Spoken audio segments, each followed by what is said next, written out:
वेद पतावे आंगनवा में राजा दशरथ के भवनवा में। वेद बतावे आंगनवा में राजा दशरथ के भवनवा में। वेद बतावे आंगनवा में राजा दशरथ के भवनवा में। पढ़ावे आंगनवा में राजा दशरथ के भवनवा में। हवन होला हमरे आंगनवा में राजा दशरथ के भवनवा में। हवन होला हमरे आंगनवा में राजा दशरथ के भवनवा। हवना देखन विष्णु जी आए, हवना देखन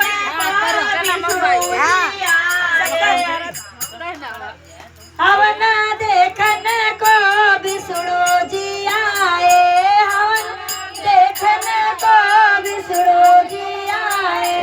चक्र चलावे आंगनवा में राजा दशरथ के भवनवा में।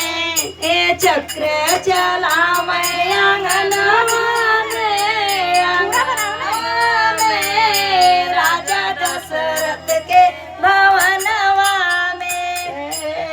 हवन होला हमरे आंगनवा में राजा दशरथ के भवनवा में। हवन होला हमरे आंगनवा में राजा दशरथ के भवनवा में। हवना देखन को भोले जी आए, हवना देखन को भोले जी आए। डमरू बजावे आंगनवा में राजा दशरथ के भवनवा में। डमरू बजावे भवनवा में आंगनवा में राजा दशरथ के भवनवा में। हवन होला हमरे आंगनवा में राजा दशरथ के भवनवा में। हवन होला हमरे आंगनवा में। बोलो यज्ञनारायण।